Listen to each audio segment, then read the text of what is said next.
berkata siapa Sulaiman, karena ada siapa fulan, siapa seseorang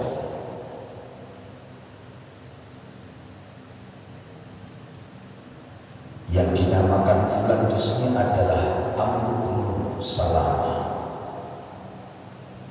Amr bin Salamah itu Umar bin Abdul Aziz.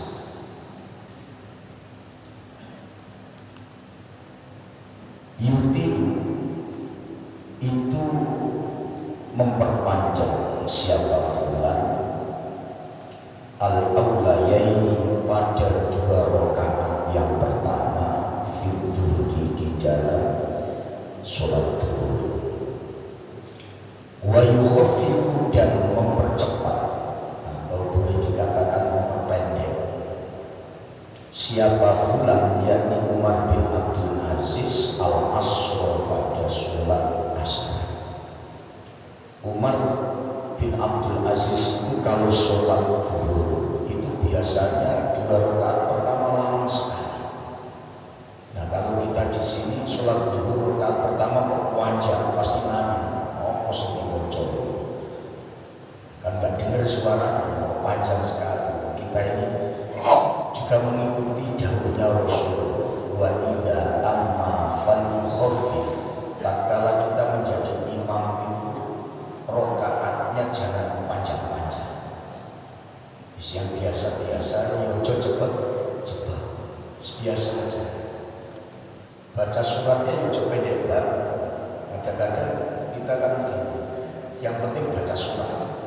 Surat itu ada kalanya 1 surat full, ada kalanya 1 ayat. Itu yang penting surat. Jadi jangan kita anggap mungkin orang sholat baca 1 ayat, 1 ayat toh nggak cukup. Bahkan 1 ayat yang bunyinya sallallahu alaihi wasallam amin. Kok menjumpai di masjid-masjid bapak ibu sholat bismillahirrahmanirrahim alif lam mim Allahu akbar, 1 ayat. Itu ayatun min ayat surah, jadi 1 ayat dari surah. Jadi jangan disalahkan. Kita itu kadang-kadang rasanya salah, dikit-dikit salah, dikit-dikit salah. Bahkan ada Allahu Akbar, bismillahirrahmanirrahim, nentok Allahu Akbar, itu kan ayat.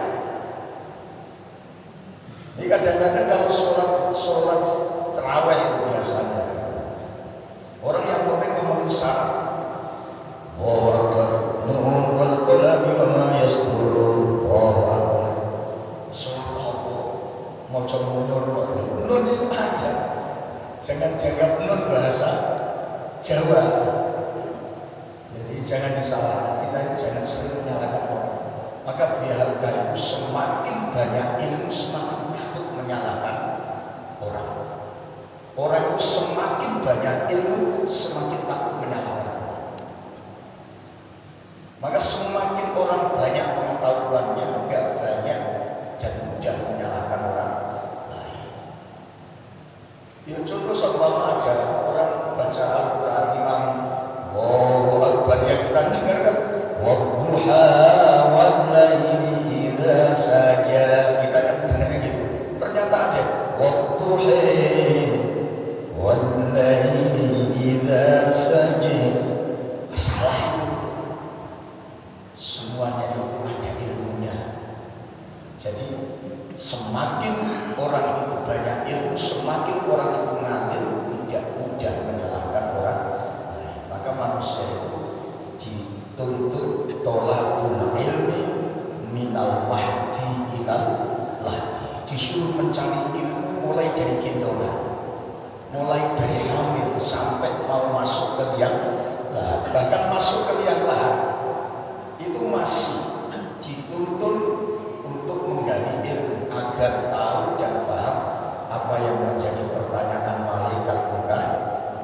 Loh, udah di dalam kuburan, Pak Bu, mati itu adalah awal perpindahan. sudah pindah, tidak mati lagi. Dulu ketika kita di alam perut, begitu mau lahir perut itu kan kencang. Beda kalau bapak-bapak perutnya kencang itu masuk angin. Kalau ibu-ibu kan begitu perutnya kencang dan mau melahirkan, oh ini tanda kencangnya perut ini adalah tanda bayi itu udah mancal diam, nggak bergerak sama sekali. Nah, tidak bergeraknya bayi itu adalah mau pindah alam. Nah, kalau seumpamanya bayi mau lahir itu tangannya keruk-keruk lagi, bahaya. Saat itu nyawanya diambil oleh Allah. Begitu sudah keluar kepalanya, langsung nangis. Itu berarti mau pindah alam, nengok alam. Siapapun yang mau pindah alam pasti gelisah. Kita di alam dunia ini senang sekali bisa lari sana sini. Kita bayangkan sekarang, kalau kita masuk dalam kubur bagaimana kita? Di Indonesia kan, jangankan kalau kita mau duduk, mau gini aja nggak bisa. Maka kadang-kadang saya tengok kuburan di Mekah itu saya bahagia. Enak kalau di kuburan Mekah, kalau kejar malaikat bisa mencolok. Itu kan pikiran kita. Toh padahal orang yang mati itu kan jasadnya, rohnya masih ada. Jadi yang ditanya oleh malaikat itu bukan jasad, roh. Kalau malaikat datang langsung kita duduk begini gimana di dalam kubur, gak bisa. Maka malaikat datang, dua malaikat datang itu mengucapkan salam, assalamualaikum warahmatullahi wabarakatuh. Yang dikubur menjawab waalaikumsalam. Ditanya marrabbuka, rohnya yang dipukuli malaikat itu rohnya, bukan jasadnya. Karena kalau jasad, kalau sudah pindah alam ini beda. Beda dengan masih kita di sini. Kalau di sini ya tangan kita bisa ninju malaikat, bisa ninju siapapun. Tapi kalau di sana kan nggak bisa apa-apa. Besok kalau aku mau ditanya oleh malaikat, nggak mungkin nggak bisa aja langsung mencolot. Itu nggak bisa. Jangankan piring gerak aja nggak bisa. Coba kita tengok kuburan kita ini. Kan cuma segitu, tingginya paling segini, 30 cm, 40 cm lah. 40 cm terus ditutupi papan. Gini aja repot. Maka orang Jawa itu dulu diajari, orang Indonesia lah, dulu diajari oleh para wali, kalau meninggal dunia supaya nggak gampang kulit dikasih tanah sedikit dikepeli. Yang dikepeli itu sebenarnya juga nggak wajib, tapi karena sudah menjadi adat istiadat, kalau mengubur orang nggak ada kepelan tanah itu ragu-ragu, maka dikasih nama gelu. Nah gelu itu memberi tanda semua utus tinggal 3 yang iringi jenazah, yang mendampingi jenazah di alam kubur itu 3. Satu adalah sedekah jariyah yang sudah Bapak Ibu berikan, yang sudah kita berikan apa ini, karpet, yang sudah kita berikan lampu, yang sudah kita berikan macam-macam sedekah jariyah, itu yang memenuhi kita. Kemudian yang setelah itu sedekah jariyah, kemudian ilmu yang bermanfaat. Ilmu yang bermanfaat itu gimana? Jangan kita salah persepsi dulu. Ilmu yang bermanfaat itu adalah pertama kita punya ilmu, kita amalkan. Itu ilmu yang bermanfaat. Kita tahu bahwa sholat jamaah itu fardu kifayah. Kita tahu fardu kifayah, tapi Rasulullah tidak pernah tinggal jamaah. Ulama-ulama itu tidak pernah tinggal jamaah, guru-guru kita tidak pernah tinggal jamaah. Karena apa? Di dalam berjamaah itu doanya mesti dijabai oleh Allah. 2, sholat berjamaah itu pahalanya 27 derajat. Oh tahu ilmunya, berangkat ke masjid. Sholat berjamaah itu tanda ilmunya manfaat. Kemudian kita tahu bahwa sedekah itu tadfa'u lil bala. Sedekah itu menolak bala. Kita punya permen 2 itu, langsung kita sedekahkan. Itu tanda manfaatnya ilmu. Bukan kok manfaat ilmu bisa menyebarkan ilmu ke sana kemana, itu juga manfaat. Tapi kadang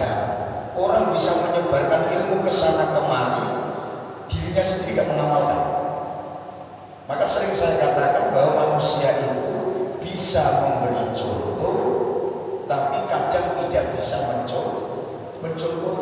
Ayo kita semuanya sedekah. Nabi itu sedekah begini, malaikat sedekah sini, semuanya sedekah gini. Contoh, memberi contoh. Tapi ternyata yang ngomong juga tidak mau sedekah. Memberi contoh gampang, mencontohi. Ayo semuanya puasa Senin Kamis.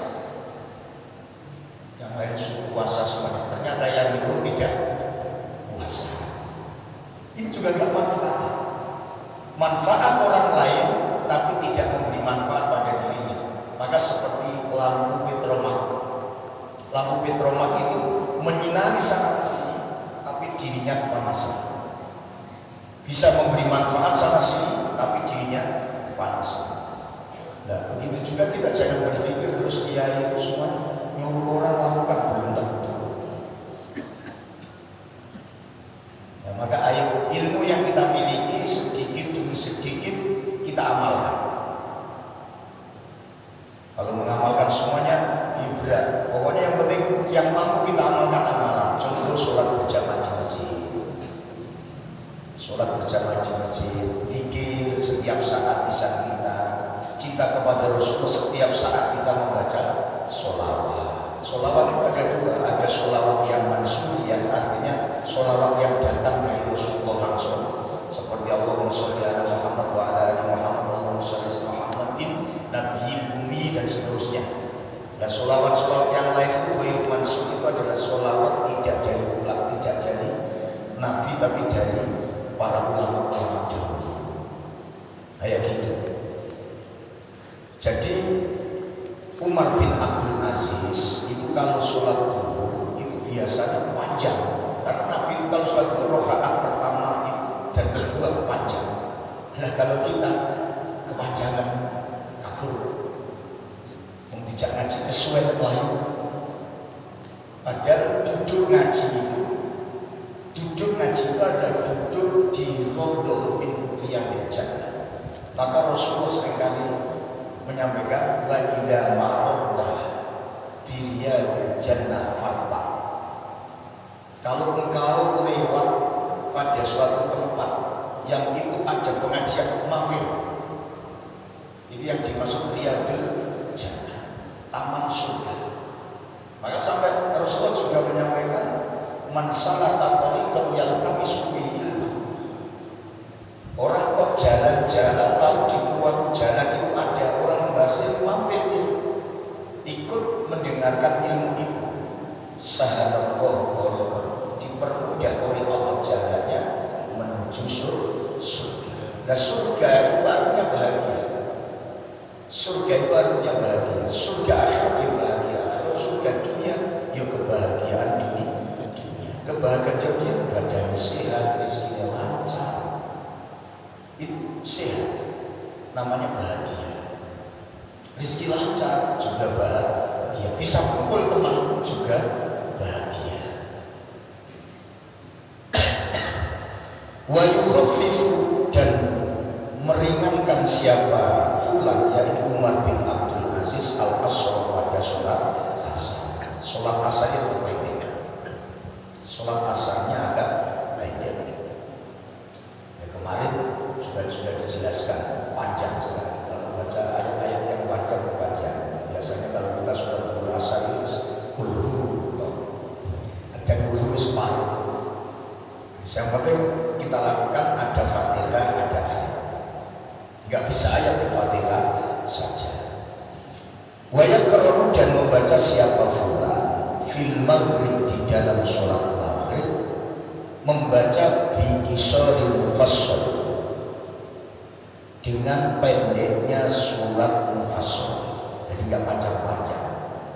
Kalau kita disebut ini sholat maghrib ya biasa-biasa, bacaannya juga gak panjang-panjang. Ya seperti itulah paling panjang lam yakunil ladzina kafaru min ahlil kitab wal musyrikin. Baca lam yakunil di belakang sudah wah. Kedengar lam yakunil sudah wah. Maka saya tidak pernah baca panjang-panjang. Ya karena nengok makmumnya ini ada yang tua, ada yang muda, ada yang sehat, ada yang setengah sehat. Apalagi kok seumpamanya kegere Nah, sholatnya kok ngantek lama sekali. Ya gak repot. Nah, kenapa kalau saya rukunya agak panjang, ruku itu menarik urat-urat kita. Sama kita punya urat kejepit, sampai kejepit, rukunya agak panjang, ditekan dikit, itu narik mengembalikan urat. Bismillahirrahmanirrahim. Nabi itu kalau sholat maghrib itu bacaan suratnya enggak panjang-panjang banget tidak. Ya, kalau Nabi seperti surat As-Saffat itu panjang. Terus kemudian Nabi juga membaca Bihisma Rabbikal A'la, Al-Hujurat itu juga panjang. Kalau Nabi pendek, kalau kita panjang. Maka kalau Indonesia itu diterapkan, Mekah itu diterapkan di Indonesia, yang bacanya panjang-panjang, ngomong panjang, pasti gitu. Nah, maka di Indonesia itu sedang, imamnya sedang. Kalau ada orang yang imamnya masuk, qul huwallahu ahad, terus saya itu apa enggak juga, karena memang mereka ingin tidak terlalu panjang. Maka dari awal lagi kita sedikit-sedikit kita ini salah, mocok qul itu salah, nanti membaca lam yakunil yo salah. Di Indonesia serba salah. Itu seperti sholat mengikuti Rasul. Maka kalau bagi saya walida amma falyukhaffif. Kalau jadi imam jangan terlalu panjang. Wa fil isya'i, dan di dalam sholat isya, biwasatihi, dengan tengah-tengahnya maghrib. Sholat isya maksudnya pendek, enggak terlalu panjang. Wa fi subhi, dan di dalam sholat subuh, bitulihi, dengan panjangnya subuh. Ya, sholat subuh itu lebih panjang. Ya, paling tidak yusabbih isma rabbikal a'la alladzi khalaqa fasawwa. Kita baca itu aja belakang mas. Alamat itu. Maka Indonesia itu kalau ngimami banyaknya tidak dilakukan, biasa-biasa, karena takutnya tadi. Beda kalau di Arab kan beda. Alhamdulillahi Rabbil Alamin Ar-Rahmanir Rahim Maliki Yaumiddin. Di sana, di Indonesia ikulah koreng kepanjangan ya. Maka Indonesia itu baca Quran itu biasa-biasa saja. Bukan berarti nggak bisa nyanyiin Timur Tengah. Ya, kalau Kori Indonesia kan paling hebat. Sebenarnya Indonesia suaranya bagus-bagus. Indonesia internasional itu mayoritas di Indonesia. Kori internasional itu Indonesia, kuasa Indonesia. Sebenarnya orang Indonesia itu suaranya luar biasa. Cuman karena melihat masyarakatnya, kaumnya tidak sama di sana. Kalau di sana ya, orangnya selama-lama.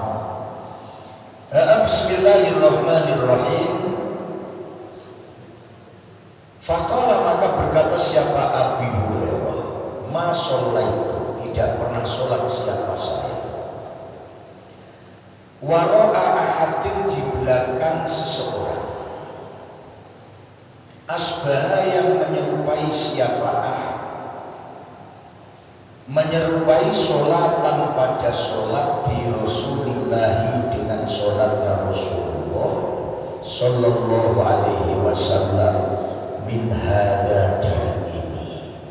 Jadi Abi Hurairah itu tidak pernah sholat yang seperti sholatnya Rasulullah kecuali bersama Umar bin Abdul Aziz. Jadi sholatnya Umar bin Abdul Aziz itu mirip sholatnya Rasulullah.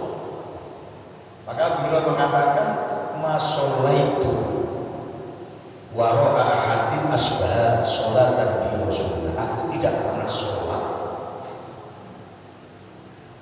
di belakang seseorang yang persis sholatnya Rasulullah kecuali ini. Kecuali ini, itu Umar bin Abdul Aziz. Artinya panjang pendeknya, lamanya, itu Umar bin Abdul Aziz mirip sholatnya Rasulullah. Bismillahirrahmanirrahim. Akhraja, mengeluarkan kepada hadis siapa Nasai, Imam Nasai, bi isnadin, dengan sanad as-sahih, yang sahih. Wa qala al-ulama,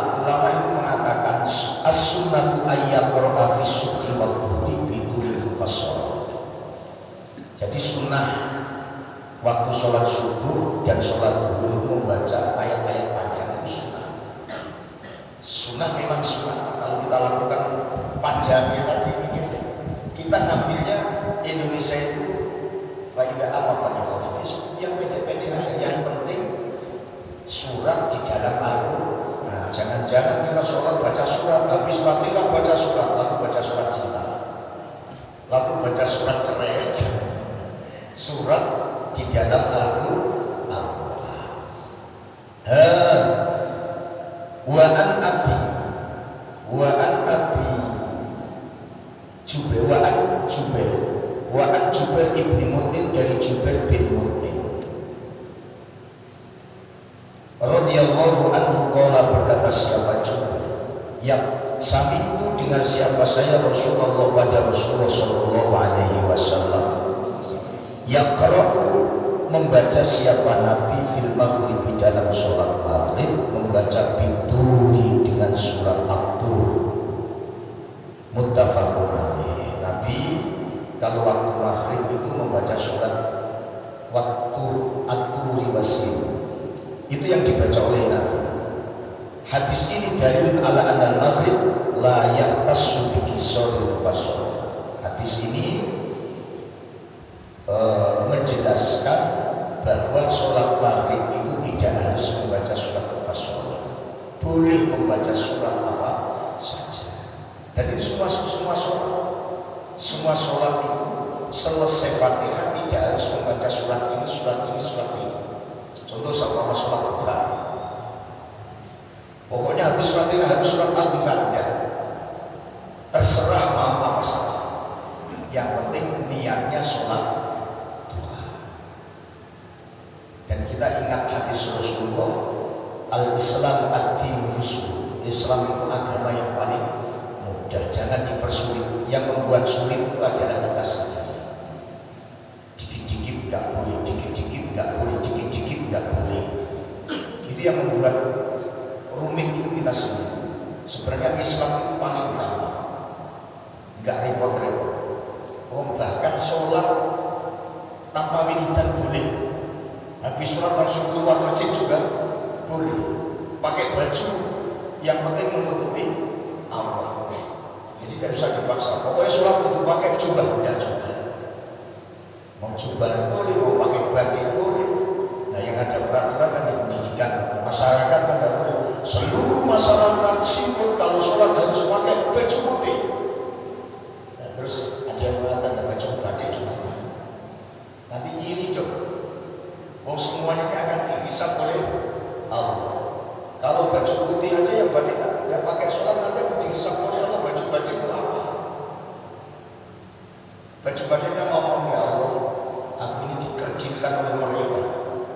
Yang lain dipakai sholat, dipakai ini, aku tidak pernah dipakai. Akhirnya semuanya protes. Karena kita ini kullukum ra'in wa kullukum mas'ulun an ra'iyati. Kita ini pengembala, besok akan ditanya tentang yang kita gembala. Nah, yang mengembala apa? Roh mengembala jasad mengembala apa yang kita miliki. Besok akan ditanya satu-satu. Kopiah ditanya, kopiah, ya Allah, dulu kamu dimiliki oleh bulan itu, dipakai apa? Sholat. Terus pakai apa lagi? Kecus kopi. Pakai apa lagi? Semuanya jawab. Mulut kita ini wa yukhtimu ala afwahihim. Mulut kita dikunci. Yang membaca semua pakaian. Baju ditanya, kamu dipakai apa? Cuma disimpan di lemari Allah. Ada manfaatnya? Tidak. Dan kamu dipakai apa? Dipakai kesana kemari. Sholat enggak pernah. Semuanya ditanya. Maka kita ini kadang-kadang bingung.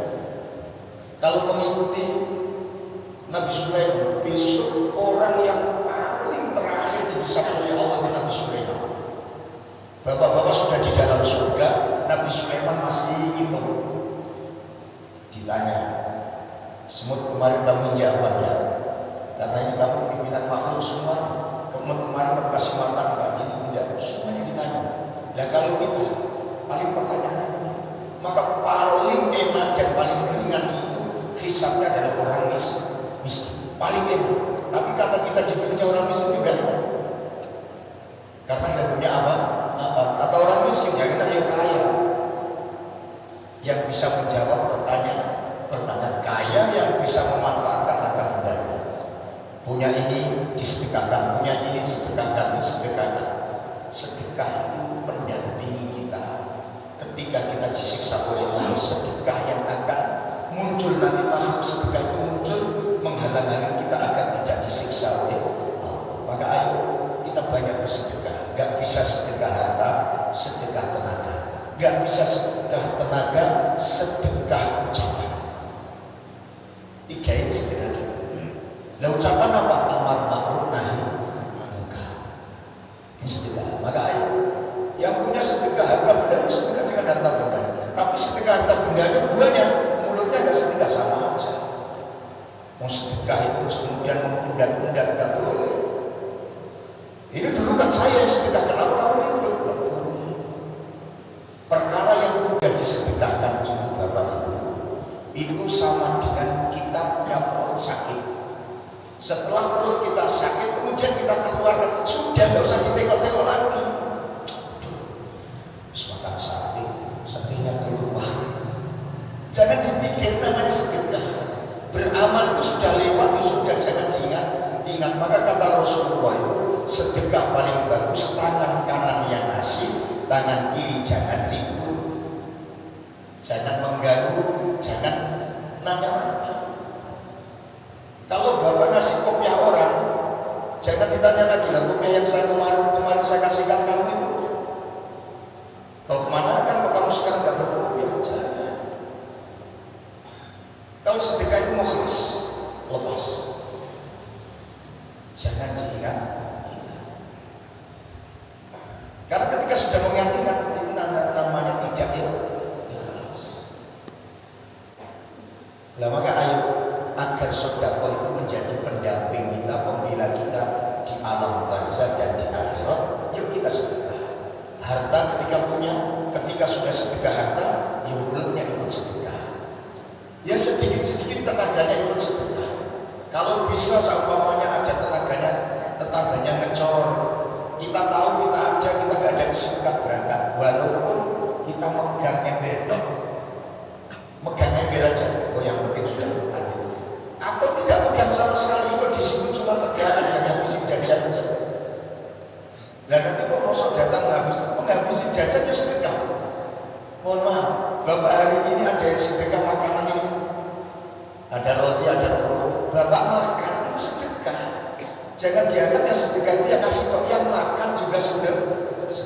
Membahagiakan orang itu harus seluruh sedekah. Memberikan bahagia kepada orang lain sedekah. Termasuk menyingkirkan batu dari jalan, menyingkirkan duri di jalan. Ini kok ada duri di jalan, kita singkirkan, ini juga sedekah. Artinya jalan sedekah kita itu sangat banyak. Kalau jalan sedekah kita sangat banyak sekali, berarti kita ini sebagai umat Nabi Muhammad punya berbagai macam cara, berbagai macam jalan yang bisa mendampingi kita di alam barzah nanti, mendampingi kita di akhirat. Dan yakin amal Bapak Ibu itu semuanya nanti akan mendampingi, walaupun dikit sekali. Maka jangan pernah mengolok-olok amal seseorang, walaupun amal itu sedikit. Maka sering saya katakan, kalau ibu dikasih sayur gurih orang sedikit, nggak usah cuma sayur aja dia. Jangan, ucapkan alhamdulillah. Loh, ternyata Bapak di jalan ada orang ngasih duit Bapak 2.000, alhamdulillah dikasih, jangan ditolak. Ada orang ternyata di jalan ketemu Bapak, Ibu, barangkali malaikat yang datang dikasih 2.000. Oh, barangkali 2.000 itu modal. Maka kita kok ternyata orang kaya di tengah jalan, assalamualaikum, waalaikumsalam, ada ngasih duit kita, terima. Karena nggak ada doa tolak rezeki, adanya doa minta rezeki. Barangkali itu, oh ternyata malaikat memerintahkan orang itu punya uang 1 juta kurang 2.000 untuk genepin. Contoh lagi, jangan ditolak ketika Bapak main ke rumah orang, kecuali puasa. dikasih minum, ternyata dikasih jajan makan, walaupun sedih. Tidak usah saya pulang, jangan. Karena barangkali makanan itu yang kita makan bisa menyelamatkan kita. Karena makan itu juga sedekah. Maka enaknya umat Nabi Muhammad itu sudah kenyang dapat pahala sedekah. Itu paling enak. Maka ayo kita sama-sama mengikuti, kecuali puasa. Kalau puasa ya ngomong dikasih minuman, maaf saya bisa minum karena saya puasa. Sampaikan. Kalau memang atau makanan itu nggak bisa kita makan, contoh seumpamanya kita ini punya penyakit asam lambung, dikasih minumannya ini agak asam. Mohon maaf Pak, saya bukan nggak minum, tapi saya punya penyakit asam lambung. Artinya kita terus terang. Jangan menang-menang kita telan habis itu sampai rumah langsung mulai. Jangan. Nggak biasa minum kopi, dikasih kopi, ngomong, mohon maaf Pak, saya ini punya akut pulang. Kalau saya minum kopi, nanti mah saya kabur. Oh nanti butuh teh nggak bisa pulang, cukup air putih. Jadi enak terus terang. Nah kalau yang lebih bagus, kalau saya kasih kopi nggak apa-apa, syaratnya usah dikasih gula, yang pahit saja. Berarti enak dong. Mirip, saya tuh mirip minum kopi tapi nggak pakai gula. Nah kenapa?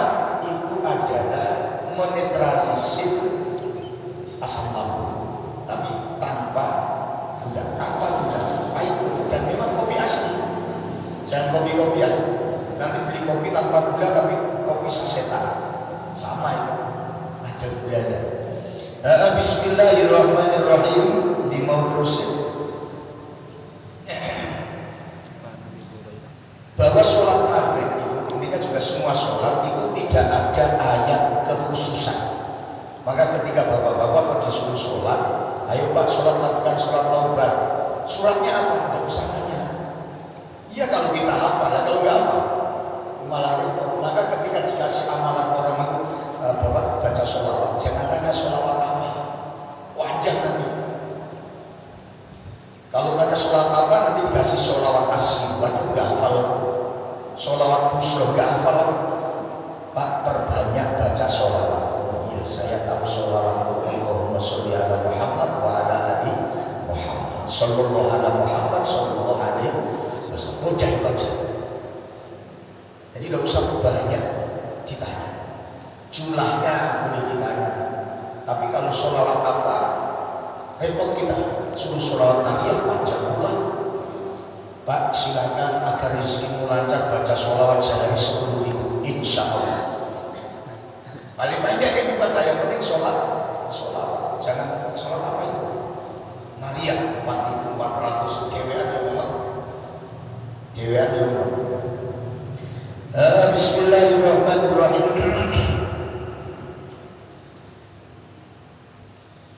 Waqat ra'aitu Rasulullah sallallahu alaihi wasallam yaqra'u fil maghrib bituri tawalayaini. Jadi Nabi itu juga pernah maghribnya panjang sekali, seperti membaca surat Al-A'raf.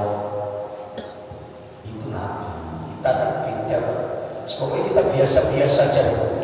Ayat-ayat yang kita baca, surat-surat yang kita baca saja.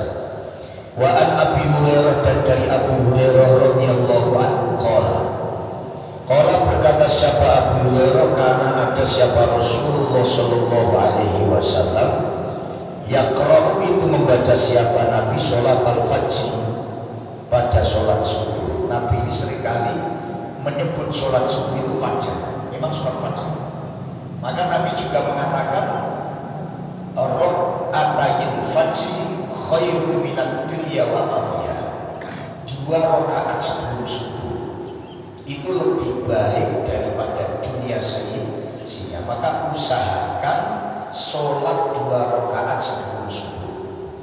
Lah kok Nabi gak nyebut sholat qobliyah subuh?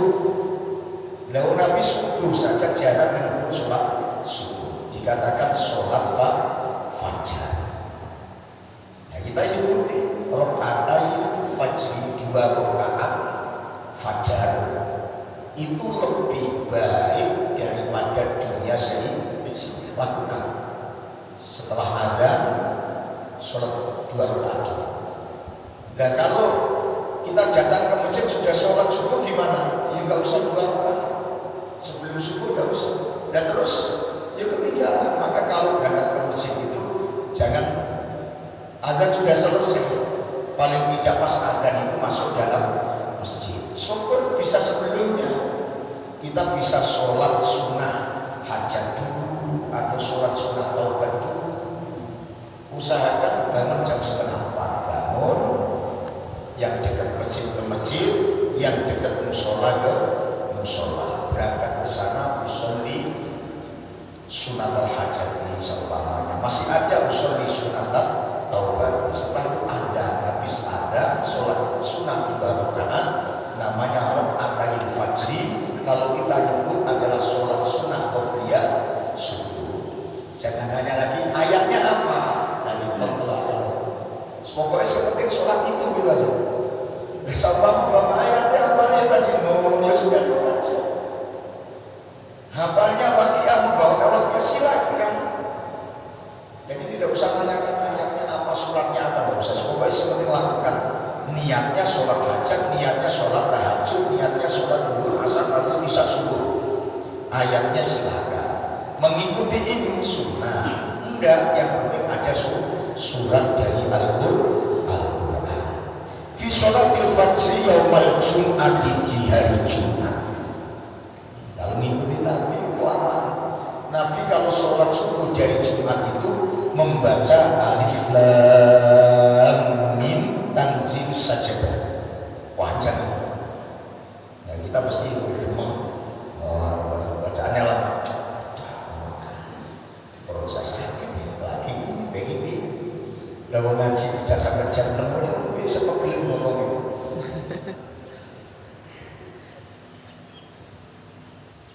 Maka kadang-kadang saya duduk sambil nengok ini berkulit tidak kesuwen.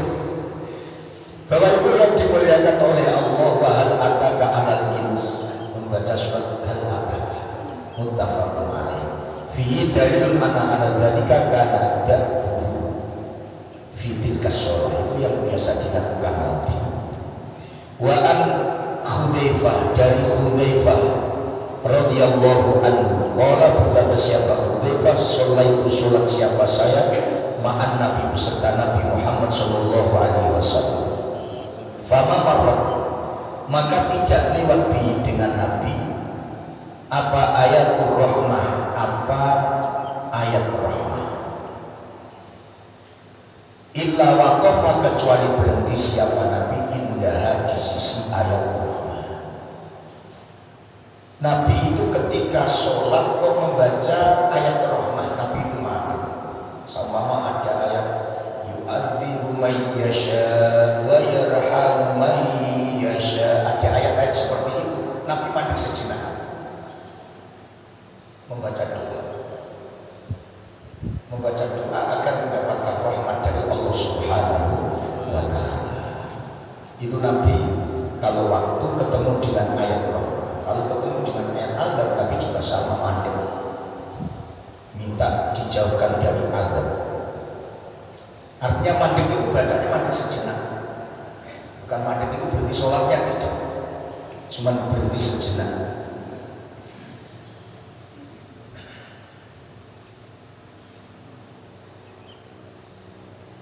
Walito baru min hadis Ibnu Mas'ud yudimu dzalika, yudimu istiqomah siapa Nabi dzalika pada surat tadi. Fama marra bihi ayatul rahmah illa waqafa indah yas'alu, tanya atau yas'alu, minta siapa Nabi, ayatul minallah ar-rahmah. Di saat itu Nabi minta rahmat dari Allah Subhanahu wa ta'ala. Contohnya Nabi waktu ada ayat rahmat itu mandek baca doa. Contoh begini kita.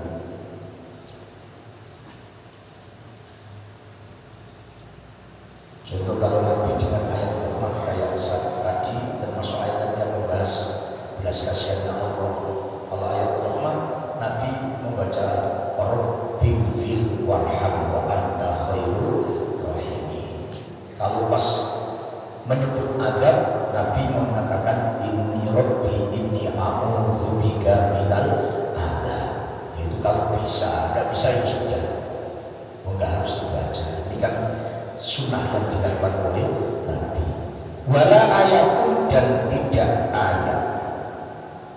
Wala ayatun azabin, dan tidak ayat azab. Illa ta'awwadha, kecuali mohon perlindungan siapa Nabi minha, dari ayat.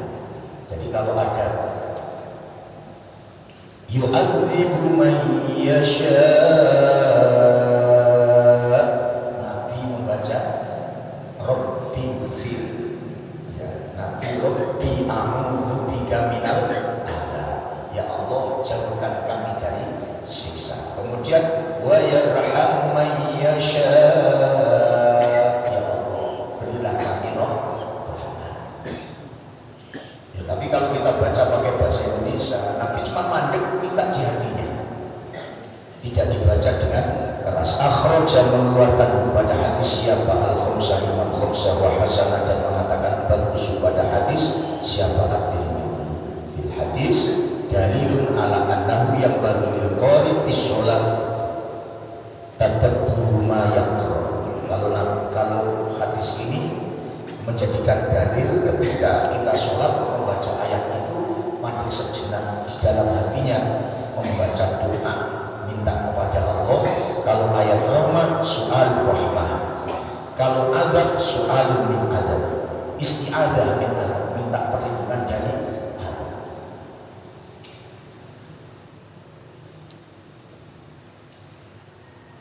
Dalam hadis lain yang diriwayatkan oleh Abdurrahman bin Wa'il, sami'tu Rasulullah sallallahu alaihi wasallam yaqra'u fi sholati laisat bi fardhin. Kebanyakan Nabi membaca sholat yang berkaitan dengan ayat adab, ayat rahmah itu tidak dibaca sholat wajib, dibaca saat sholat sunnah. Famarra bi dzikril jannah wan nar, dalam waktu lewat itu menyebut surga, menyebut neraka dalam waktu sholat. Itu ayat-ayat yang menyebut adab dan menyebut rahmat, surga dan neraka. Nabi mengatakan a'udzu billahi minan nar wa yaqulu alim, nah, dan yang sebagainya. Itu yang dibaca oleh Nabi Muhammad SAW. Mungkin itu yang saya sampaikan kepada Bapak Ibu yang dimuliakan oleh Allah. Kalau ada yang mau ditanya, kami persilakan.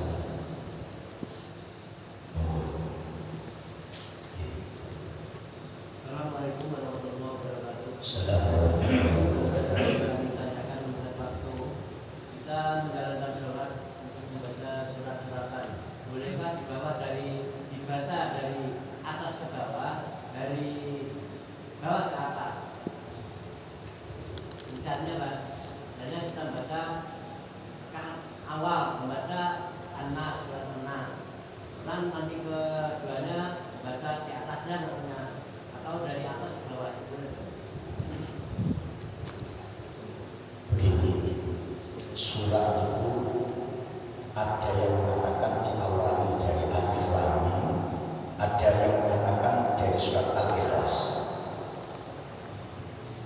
Kalau dari Al-Ikhlas, yang pertama Al-Ikhlas, yang kedua surat yang lain. Seperti itu. Ini kan adalah kebiasaan saja, seperti yang kita baca surat Tarawih itu ya. Surat Tarawih itu dari Al-Haqqum ke bawah sini, setelah Al-Haqqum dulu. Tapi ada juga di daerah lain itu baca Qul huwallahu ahad dulu baru Al-Haqqum Takatsur. Jadi hal itu tidak baku.